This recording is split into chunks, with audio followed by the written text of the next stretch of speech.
নমস্কার ভিউয়ার্স, আমার চ্যানেলে আপনাকে স্বাগত। আমি প্রণব আর আপনারা দেখছেন বেঙ্গল অ্যান্ড্রয়েড টিপস। আজকে আমরা দেখব কীভাবে নিজের ফোন থেকে নিজের অ্যাপ্লাই করা এসসি সার্টিফিকেট ঠিক কোন লেভেলে এবং ডাউনলোড করব কীভাবে। চলুন ভিডিওটি শুরু করা যাক। ভিডিওটি শুরু করার আগে আপনার কাছে বিশেষ অনুরোধ, ভিডিওটি স্কিপ করবেন না, এতে আপনার বুঝতে অসুবিধা হবে। তো প্রথমে চলে যেতে হবে গুগল অথবা গুগল ক্রোমে। এরপর সার্চ বারে সার্চ করবেন এসসি সার্টিফিকেট।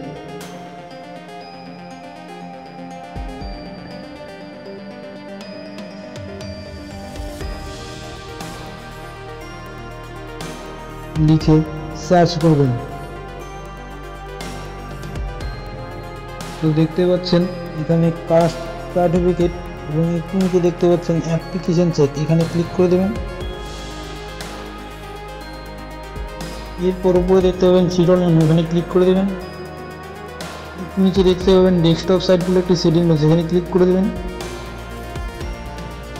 এরপর আপনার স্লিপের যে অ্যাপ্লিকেশন নাম্বারটি রয়েছে সেই নাম্বারটি এখানে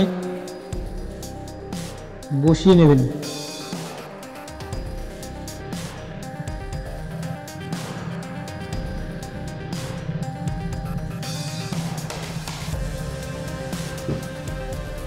এরপর সার্চ করে নেবেন।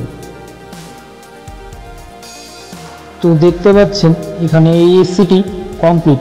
তো আপনারও যদি এসসিটি কমপ্লিট হয়ে থাকে তো এখানে অ্যাপ্রুভ লেখাটি শো করবে এবং আপনার এসসিটি যদি এইচডিও আন্ডারে থাকে তাহলে আন্ডার অফ দ্য এইচডিও দেখাবে এবং যদি আপনার অ্যাপ্লিকেশনটি ক্যান্সেল হয়ে থাকে তাহলে নট রিসিভ লেখাটি এখানে শো করবে। তো ভিউয়ার্স, এরপর যেটা আপনাকে করতে হবে ডাউনলোড করার জন্য, একটু ব্যাগে গিয়ে কাস্ট সার্টিফিকেট অপশনটিতে ক্লিক করে দেবেন।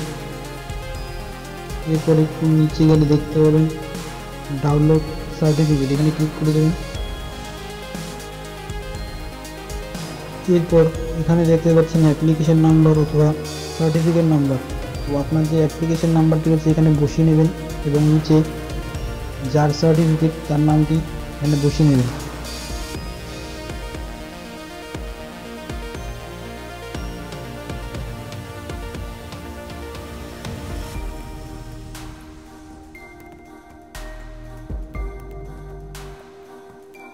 এরপর দেখতে পাচ্ছেন নিচে ডাউনলোড সার্টিফিকেট বলে অপশনটি রয়েছে, এখানে ক্লিক করে দেবেন।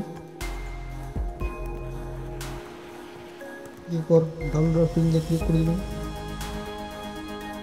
এরপর আপনার ফাইলে গিয়ে আপনার ডাউনলোড করা সার্টিফিকেটটি দেখতে পারেন। তো বন্ধুরা, আমার চ্যানেল থেকে এইরকমই মোবাইল সংক্রান্ত টিপস পেতে আমার চ্যানেলটি অবশ্যই সাবস্ক্রাইব করে নেবেন এবং পাশে থাকা বেল আইকনটি অল করে দেবেন। তাহলে এরপরে আমি যখনই নতুন কোনো ভিডিও আপলোড করব সবার আগে নোটিফিকেশন চলে যাবে আপনার কাছে। এবং ভিডিওটি ভালো লাগলে একটি লাইক দিয়ে দেবেন এবং ভিডিও সম্পর্কে আপনার মতামত কমেন্ট বক্সে জানিয়ে দেবেন। ধন্যবাদ।